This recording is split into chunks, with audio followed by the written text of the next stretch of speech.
अगर आपको यह वीडियो पसंद आए तो कृपया लाइक बटन पर क्लिक करें। उन फिल्मों के नाम के साथ कमेंट करें जिन्हें आप चाहते हैं कि हम आगे कवर करें। हमारी नवीनतम रचनाओं की सूचना पाने के लिए सब्सक्राइब बटन पर क्लिक करें और बेल आइकन दबाएं। हम हर दिन दुनिया भर से 100 फिल्में कवर करते हैं। हमारे चैनल पर विज्ञापन देने के लिए हमसे संपर्क करें। हमारी संपर्क जानकारी हमारे चैनल पेज पर है। अब आइए इस फिल्म की कहानी पर चलते हैं। लास वेगास में LVMPD पुलिसकर्मी विंसेंट डाउन्स, जिनके बहुत सारे दुश्मन हैं, और उनके साथ ही सीन कैस ने उद्यमी स्टेनली रूबिनो से संबंधित कोकीन का एक शिपमेंट लूटा, जो इसे एक शक्तिशाली भीड़ बॉस के बेटे मोबस्टर रॉब नोवाक को बेचने का इरादा रखते थे। दोनों पुलिस ने अपनी भागीदारी को कवर करने के लिए डकैती की जांच करने के लिए स्वयंसेवक आंतरिक मामलों के जांचकर्ताओं जेनिफर ब्रायंट और उसके सुपीरियर डग डेनिसन के साथ संघर्ष करने के लिए, जो इस जोड़ी पर संदेह करते हैं। विंसेंट अपनी पत्नी डेना से अलग है, जो पुनर्विवाह कर रहा है, और उसके 16 वर्षीय बेटे टी के जीवन में कम से कम भागीदारी है। टी को एक फुटबॉल के खेल में चलाने के दौरान विंसेंट रूबिनो के पुरुषों द्वारा घात लगाए हुए हैं, जिन्होंने उन्हें चाकू मारते हुए कहा पेट और अपने बेटे का अपहरण टी के जीवन के बदले में चोरी की। कोकीन की मांग करना। विंसेंट कैस से कोकीन को पुनः प्राप्त करता है, इसे एक डफेल बैग में रखता है और इसे रूबिनो के कैसीनो में बाथरूम में से एक के वेंटिलेशन शाफ्ट में छोड़ देता है। उम्मीद करता है कि वह अपने लीवरेज को सौंपने से पहले अपने बेटे की रिहाई पर बातचीत कर सकता है। वह अनजाने में ब्रायंट द्वारा पीछा किया गया है, जिसने अब आश्वस्त किया कि वह एक गंदा पुलिस वाला है। बैग को पुनः प्राप्त करता है और इसे पास में महिलाओं के लॉकर रूम में छिपाता है। ड्रग्स के बिना विंसेंट को टी की सुरक्षा सुनिश्चित करने के लिए रूबिनो को चीनी के बैग के साथ पेश करने के लिए मजबूर किया जाता है, लेकिन नोवाक अपने पुन उपयोग को उजागर करता है और टी रूबिनो के पुरुषों द्वारा हटा दिया जाता है, जबकि विंसेंट भागने का प्रबंधन करता है। इस बीच विंसेंट के लिए कैसीनो की खोज करते समय खाली आने के बाद डेनिसन को यकीन हो जाता है कि वह दूर हो गया है और ब्रायंट को घर जाने और कुछ नींद लेने का निर्देश देता है। ब्रायंट उसे कोकीन के साथ महिलाओं के लॉकर की कुंजी देता है और बाहर निकलने के लिए सिर करता है। विंसेंट एक चौकीदार के रूप में कैसीनो में प्रवेश करता है, लेकिन ब्रायंट के साथ अपने रास्ते पर रास्ते को पार करता है और होटल के कमरों में से एक में पीछा किया जाता है। वे लड़ते हैं और वह पुलिस विभाग के भीतर अपराध की अंगूठी को खत्म करने के लिए पिछले 2 वर्षों से आंतरिक मामलों की ओर से अंडरकवर होने का खुलासा करने से पहले उसे वश में करता है।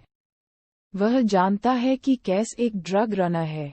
ब्रायंट द्वारा पिछली जांच के बारे में विवरण जानता था और अब कानून प्रवर्तन के वरिष्ठ सदस्य को खोजने का प्रयास कर रहा है, जो सब कुछ कवर कर रहा है।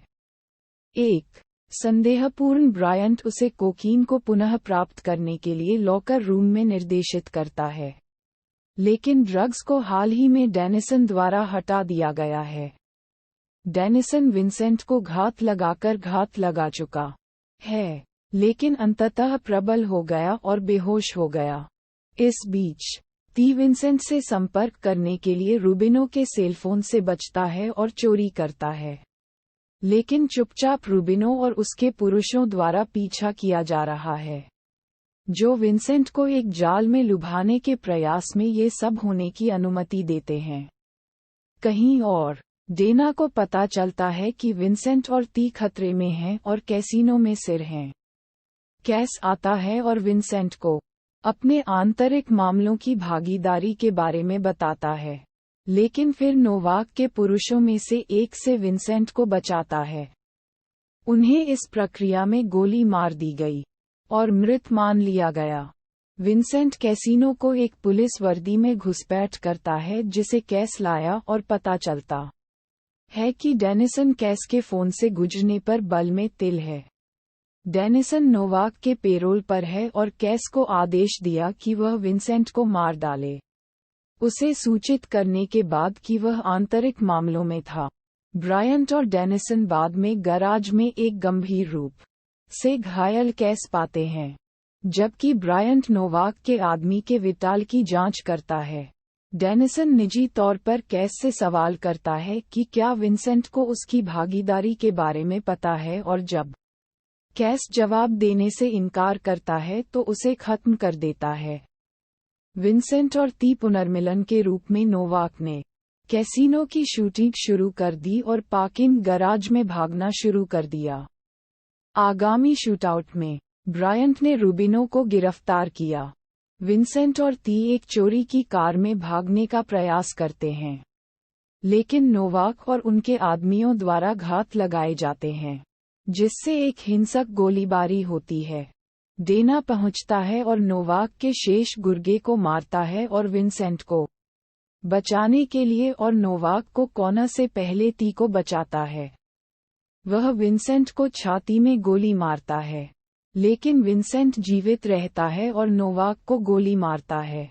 विंसेंट तब ब्रायंट से संपर्क करता है और उसे डेनिसन के भ्रष्टाचार के लिए सचेत करता है।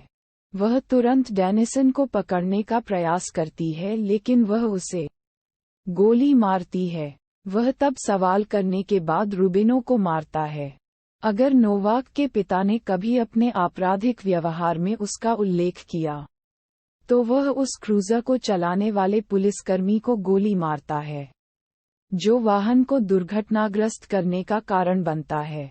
घटना के लिए रूबिनो को फ्रेम करने का इरादा रखता है। हालांकि ब्रायंट बचता है और डेनिसन को उजागर करता है, जिसे तुरंत गिरफ्तार किया गया है। विंसेंट और ब्रायंट को उसी अस्पताल में ले जाया जाता है, जहां वे संशोधन करते हैं और एक दूसरे को काम पर बधाई देते हैं। इस बीच एक भ्रष्ट डीए एजेंट, जो पहले फिल्म में देखा गया था, नोवाक के पिता से संपर्क करता है और उसे सूचित करता है कि कोई समस्या हुई है, जिसका अर्थ है कि वह बाद में उसे अपने बेटे की मृत्यु के बारे में बताएगा।